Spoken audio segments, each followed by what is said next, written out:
Good morning, distinguished guests, ladies and gentlemen. Thank you for having me here today. It's great to see such high level of interest in talking about trade and business. When I was out there, I could feel the energy in the room, and I really sort of appreciate this. I have to say, in my presentation, I'm going to touch on the Asian economy and then talk about the China market, which is becoming very important for many of the countries, including New Zealand. Then explain the role of Hong Kong as a gateway to China, as well as a regional hub. Now, I have to say, at this point in time, I'm very pleased to be in this region because we are in better shape than many of the other economies. In the last couple of weeks, we have heard a lot about the debt crisis in Greece, the election in France. Well, things are not that great over there in the Europe zone. And in some other major developed industrial economies, such as the US, things are pretty tough as well. Whereas for us, we still have growth, and we have trade expansion within the region. Now, I don't want to bombard you with too many figures and statistics, but just want to show you an overall picture of the economic growth here. Now, the forecast is the growth momentum will continue. It is easing this year because of what's happening around the world, but next year it's going to pick up again. Looking at region like the ASEAN economy grew by 4.6% last year, and then looking at countries like Indonesia, which is the world's fourth largest, most populated country, it recorded a GDP growth of 6.5% last year. Vietnam, 5.9% last year. Still looking positive. Positive next year. And within the region, trade has been expanding by double digit for a number of years. And now, using Hong Kong as an example, trade has been expanding between Hong Kong and the Asian economies. With ASEAN, last year expanded by 18%.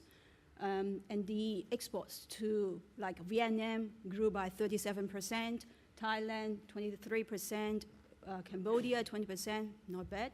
Myanmar, which is sort of emerging as a alternative production base now, is also expanding the trade with Hong Kong. Similar story between China and the Asian sort of economies. Now, China's trade with ASEAN expanded by 24%, reaching over $360 billion US. And in fact, last year, ASEAN has become China's third largest trading partner, overtaking Japan. And according to the vice chairman of China's CCPIT, which is a trade promotion organization, ASEAN will become China's top trading partners within the next 3 years. Now, as I mentioned, China has become and is becoming and will continue to be a major trading partner for many of the economies. And it is growing, it has recorded an impressive growth. But China is changing as well.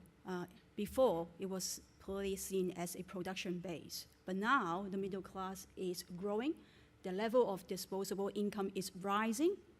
Domestic consumption continues to increase. And these figures illustrate a huge potential consumer market in China. Last year, I did a similar presentation, and on my slide, the number of mobile phone users was 747 million. I remember it clearly. And when I updated the slide, now it's more than 900 million. Imagine the amount of products and services that are required. Import of wine grew by over 60% between 2006 and 2010. It is the largest car market in the world, one of the largest markets for luxury products. 100 million Chinese tourists will be traveling by 2020. And let me share with you, in Hong Kong, there are only 7 million people, but last year we had 42 million visitors. Over 60% are from mainland China. And when the mainland Chinese visitors come to Hong Kong, they shop, they dine. And they are they are by far the #1 spender among all the tourists in Hong Kong. And they explain the reasons of the 20% retail sales growth in Hong Kong. On the industrial front, things are also changing. I mean, the Chinese companies are moving up the value chain, engaging in higher value-added services. And as a result, there's a growing demand for business services and technologies. And some of these mainland private enterprises, we call them the MPE, they are not the state-owned entities, have also grown to a substantial size. They are now also coming to Hong Kong, based in Hong Kong, looking for collaboration and investment opportunities with overseas companies. So you can actually meet them in Hong Kong. And last year, China released the 12 five-year plan, and it set very clear direction, such as developing the service industry, upgrading the manufacturing industry, investing more in R&D, innovation, and have a more sustainable growth model. Now, Hong Kong continued to play a vital role in the trade expansion of China. Hong Kong by far is the #1 foreign direct investor in China. Many overseas companies choose to be based in Hong Kong when they sort of do business with China for a number of reasons. As you may recall, when Hong Kong was returned to China 15 years ago, it was under the one country, two systems arrangement. And what it means is Hong Kong retained all its autonomy. The legal system is still the common law, which many foreign overseas companies are familiar with. The final court of appeal is in Hong Kong, not in Beijing. There's free flow of information, and there's an open and transparent government with a strong anti-corruption culture, providing a level playing field to overseas companies. I remember a few years ago, I was frequently asked as to whether Shanghai would replace Hong Kong as the financial center. And I think over time, it has proven that Hong Kong remains as China's global financial center, while Shanghai is the domestic financial center. The tax system is still very low and simple. Corporate tax rate, 16.5%, salary tax, 15%, no capital gains tax, no salary, no GST. Last year, there was a survey being done of all the major economies in the world, and Hong Kong is found to be among the bottom 3 in terms of number of taxes and the tax rate, whereas on top of the ladder is France, and then followed by China. Hong Kong also takes advantage of its strategic location, being only 4 hours away, flight away from all the major markets in Asia, and 5 hours flight from half of the world's population. It means it has got very the close proximity for all the major markets. And being located in the southern tip of China, it is within what we call the Pearl River Delta region. Now, there are 3 distinct regions in China. In the south, there's the Pearl River Delta region, PRD, where Hong Kong, Macau, Zhuhai, Guangzhou, they are located. And then in the middle, there's the Yangtze River region, where Shanghai is, and up north, there's the Bohai region, where Beijing is. The Pearl River Delta region is important. It accounts for 1/3 of China's import-export. Many overseas companies, when they first venture into China, they start with the PRD. And Hong Kong companies have also invested setting up factories and operation in the PRD.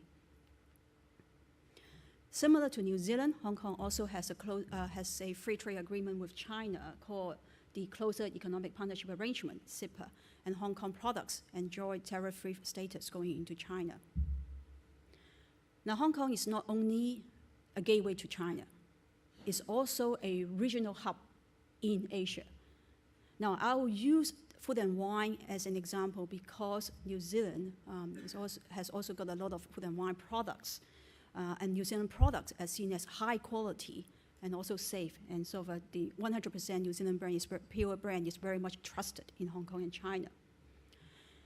You may not know that Hong Kong has overtaken the US as the major export region for Japan since 2007, account for 20% of Japan's food export.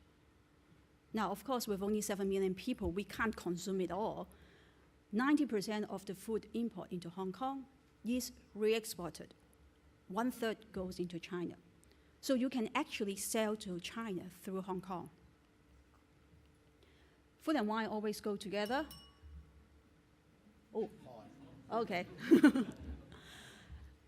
In 2008, Hong Kong government removed the wine duty, and there are a number of measures, and Hong Kong is well positioned to take advantage of the wine consumption growth in Asia.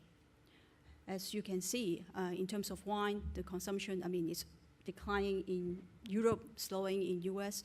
The only bright spot is in Asia. And since the removal of wine duty, New Zealand wine exports to Hong Kong has increased by 188%. And 40% of the wine imports into Hong Kong is re-exported, again, the trading platform.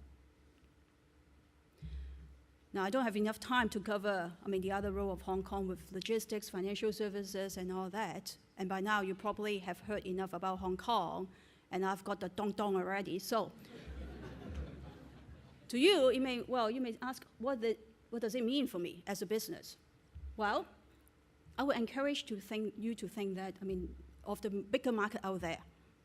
And for many companies, you may look at the opportunities out there beyond the domestic market. For a global company, most of the times they'll just keep their strategic development piece in their home market. The other business activities can be somewhere else. It doesn't have to be Hong Kong or China. It can be Singapore, Vietnam, Thailand. But I guess look at the different options and choose a business model that suits your business.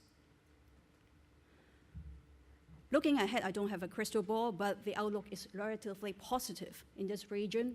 For some companies, they may have to rebalance and don't rely so much on the traditional markets, such as the US and European market. And one thing I do want to sort of mention or stress is while we are tapping into the growth, it's also important to keep in mind that the growth should be inclusive and sustainable.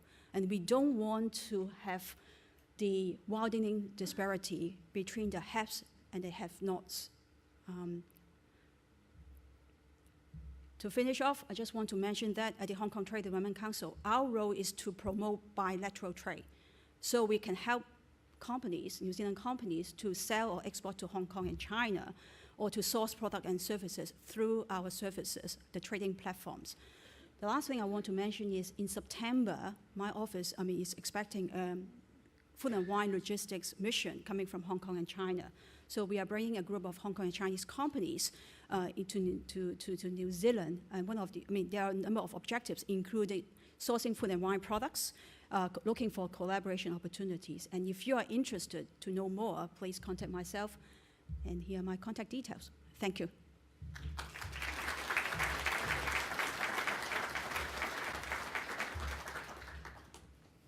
Bonnie, thank you so much for that. And what we now have is 10 minutes or so for questions and discussion from the floor. There are people out there, I believe, it's a bit hard to see, who are going to prowl around with microphones. So if you do want to ask a question and make a comment, could you please just put your hand up quite high so they can see it and get it to you. And while they're getting organised, Bonnie, maybe if I could ask you a starter for 10, and that is that when New Zealand organisations are engaged with, doing business with, involved in various relationships with organisations in Hong Kong, what are the main factors that we need to take into consideration when we're doing that? What are the important characteristics that we need to demonstrate? I think for New Zealand companies, the challenges are, for example, the production capacity. For most of the SMEs, they have limited productions of capacity, so they can only produce so much. So when I talk to many of them, they also always have the concern, well, I won't be able to supply to China. And that's why, I encourage them to go through Hong Kong and explain to them, you don't need to sell to the whole of China. China is very big. All you need to do is to find maybe a distributor or a business partner in Hong Kong who will sort of just find a niche sector that suits your products, or a market that's, your product will be well received, and just sell to that market. And the other thing is, don't try to compete in the lower end. We have such high quality products here. Aim at the premium, and then find your niche, and then look for a partner to work with, and then just sell through that partner. I think this is one of the major sort of challenges. Thank you. Right, questions from the floor, please. over here. Oh, sorry, right at the back there. My apologies for not being able to identify individuals. It's actually it's quite dark out there. The spotlight is very... And so please forgive me if I'm sort of peering at you in an unfortunate manner, but it's unintentional. That's much Well, better, thanks. Chair. Ah! All right, well, thank you very much, Bonnie, for that great presentation. I just wanted to ask, with the delegates you're bringing to New Zealand, are they just going to be looking at the North Island? Because I'm from Christchurch, and that's the base for agriculture. And secondly, there's plenty of opportunities in retail and property investment to rebuild the city. How could we work together with foreign investors who have money there while also building opportunities to get products out of here and rebuild our city back there? Or in other words, could they even come to Christchurch? So the question is whether the mission will go to Christchurch. Now, I mean, let me explain to you. I mean, with Hong Kong, we are aiming for the decision makers from the top Hong Kong companies to come. And when I first proposed the program, and I have to say, first of all, they haven't come to this region for the last 7-8 years. And when I first proposed, they say, okay, we have 5 days, and we want to go to both Australia and New Zealand. So I stretched my, okay, and then I tried to put the program together, and at this point in time, I'm very glad to say that I have managed to convince them to only come to New Zealand and cut the Australian leg. So don't tell my Aussie contacts. And I mean, the thing is because, I mean, for Hong Kong companies, time is the essence. So they want, I mean, when they come, they do want to achieve the most within the 5 days. And I want to minimize their travel, and I want them to use the time effectively to meet with companies here, have the face-to-face meetings, to have a better understanding of what we have got to offer here. Which means that, unfortunately, I won't be able to bring them to all the different regions and cities in New Zealand. But I'll try to bring the companies and also the different agencies, associations, to get them to have meaningful dialogue, and also do the preparation beforehand. Because there's no point just to have hundreds of people in the room. I mean, I'll probably do the qualifying, I mean, what the requirements are, the interests are, and then match them up so that they can have meaningful dialogue and to have a positive outcome. So I'm sorry, it's a long answer to your question, which is no, unfortunately, they're not going to Christchurch. But I hope you understand we are under a lot of constraints, and we are trying to do the best. And I need a lot of help as well in order to, it's catch-22, in order to attract the top decision makers to come, I have to have a good program. If I just want to bring them to see another farm or these top decision makers, they have traveled around the world. Seen a lot of things. I need to showcase them what New Zealand has got to offer that is different from the other regions, and why our products are so good. Thank you. Any more?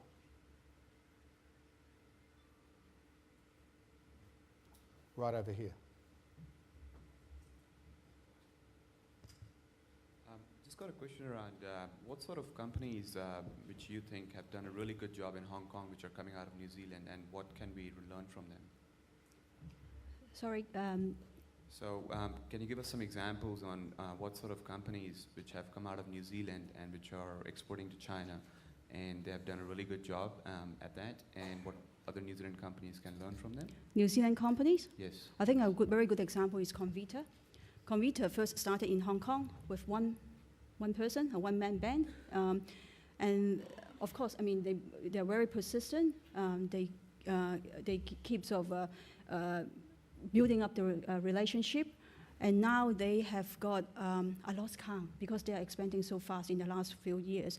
They have got their own stores, they have got outlets in many of the supermarkets, and they are doing very well in Hong Kong. And they are a typical example of using Hong Kong and then, emerging into, going into China.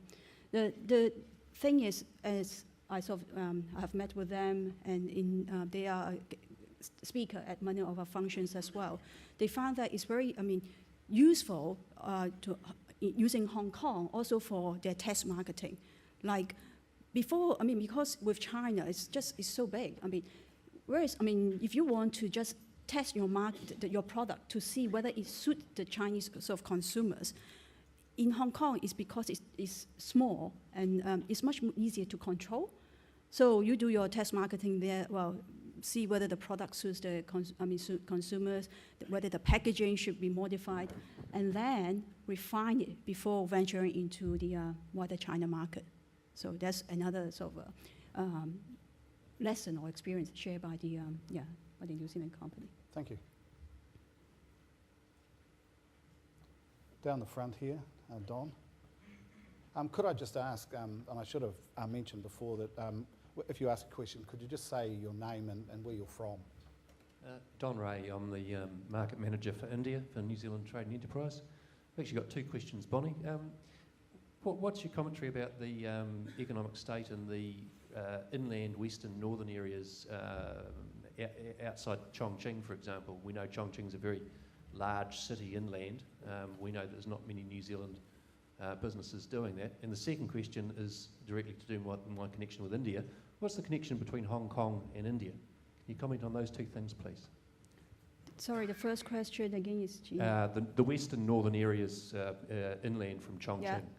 What's the state of the economy there? We know that the Pearl River Delta's thriving, Shanghai's thriving, Beijing's thriving, Bohai. What about inland and north? Is there an opportunity there, do you think?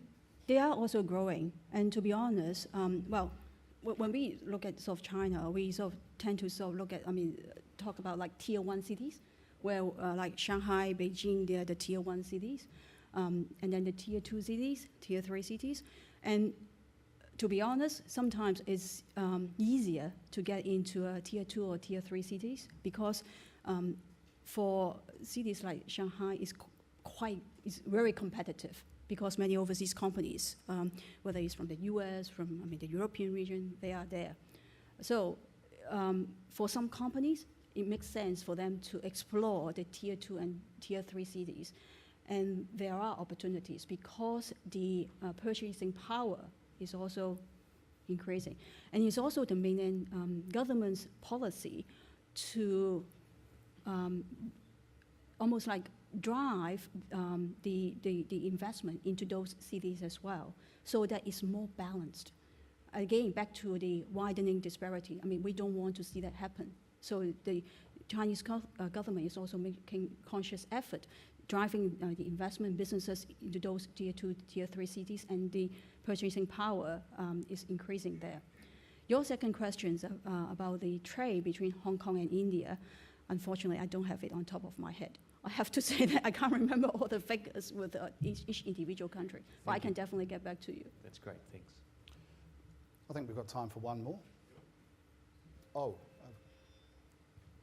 Good morning, Trevor Elia from Kiwi Fresh Group. Hello, Don.